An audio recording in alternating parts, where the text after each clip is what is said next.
Big and exciting changes coming to Beyond Science, but before that, let's talk about the end of the world. There are a lot of things that could end humanity as we know it: a nuclear war, robots, zombies, McDonald's, and I don't know why, but at least for me, I don't think too much about the possibility of an asteroid smashing into our planet and obliterating us. I think that's way more possible than getting taken out by one of these guys, but I don't worry about the whole asteroid thing very much because for some insane reason, I don't know what it is. I think that NASA or somebody would be able to detect when these things are approaching, and then we just launch a space shuttle with the oil drilling team and Bruce Willis will eventually save us all. But this Armageddon scenario is very real, and a smaller version of it almost hit us a few days ago, literally. Earlier this week, an asteroid was detected by the University of Arizona's Catalina Sky Survey and missed us by only half the distance from the Earth to the Moon, which is within around 125,000 miles of Earth. The asteroid, called 2017 AG13, is between 50 and 111 feet long, and when it passed by Earth, it was moving at roughly 35,000 miles per hour. Researchers at Purdue University made a simulator to test the results of the asteroid collision on Earth, and apparently if the asteroid hits Earth at a 45-degree angle, it would have exploded and released around 700 kilotons of energy. To put this amount of energy into perspective, think about the atomic bomb on Hiroshima. This asteroid collision would have been dozens times more powerful. And guys, don't rest easy and think, okay, it missed us, life is good.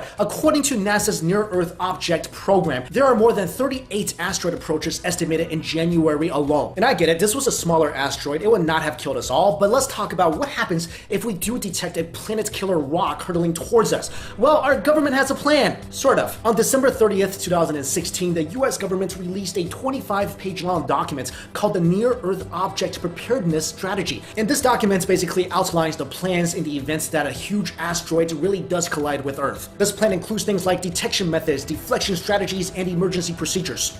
So let's talk about some of these deflection strategies. Some of NASA's deflection plans include using a massive mirror to reflect sunlight at it, hoping that it will burn off a lot of the asteroid. It will try to fly a spaceship near the asteroid and hopefully using its gravity pull to veer it off track. If that fails, NASA could try shooting a rocket at it, and if that doesn't work, yep, we're sending a drilling team to the surface of the asteroid and we're gonna dig deep and toss a nuke down there. Sound familiar? Of course, we already have a ton of random things hitting Earth every day, but most of these are so small they don't really cause any harm to us. But the point is, it won't always be so small, and at some point, a large asteroid may hit us. An asteroid that is 6.5 miles in diameter could potentially wipe out anything within 100 miles of the impact site, resulting in horrible after effects like firestorms and an intense greenhouse effect. Although the government has made plans to save mankind from near-Earth objects, their whole project is still pretty unorganized and underfunded. And realistically, according to Lindley Johnson, NASA's planetary defense officer, you'd need about 8 to 10 years advance warning to do something about an asteroid in space. So yeah, maybe it is a good idea to start finding a home elsewhere in the universe just in case. Also, if a man-killing asteroid is coming and we really have no way of deflecting it, which I don't think we do, then I'm kind of hoping that we just don't detect it. I mean, can you imagine, let's say in 2 weeks, a huge asteroid is coming and it's gonna kill us all, and we have no way to avoid it? Think about how crazy that would be. People will be doing whatever they want, it'd be chaotic. So I'm thinking, if we can't avoid it, you know what, just let it hit and that's it. No warning,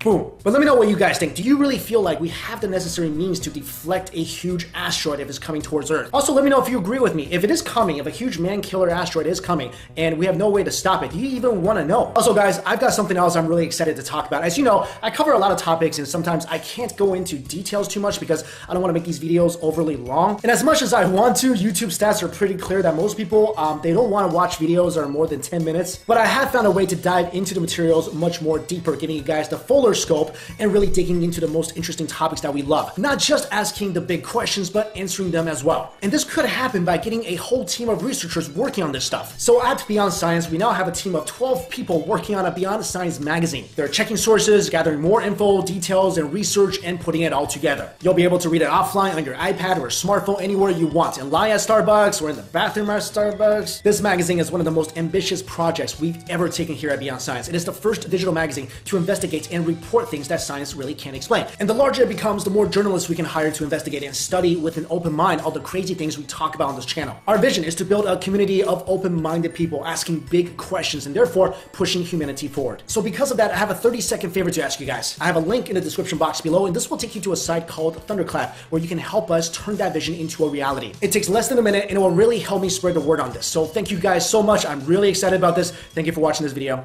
See you later. Hey guys, it's Mike Chen. Just want to let you guys know that there are some very big and exciting changes coming to Beyond Science, but before that, let's talk about the end of the world. There are a lot of things that could end humanity as we know it: a nuclear war, robots, zombies, McDonald's, and I don't know why, but at least for me, I don't think too much about the possibility of an asteroid smashing into our planet and obliterating us. I think that's way more possible than getting taken out by one of these guys, but I don't worry about the whole asteroid thing very much because for some insane reason, I don't know what it is. I think that NASA or somebody would be able to detect when these things are approaching, and then we just launch a space shuttle with an oil drilling team and Bruce Willis will eventually save us all. But this Armageddon scenario is very real, and a smaller version of it almost hit us a few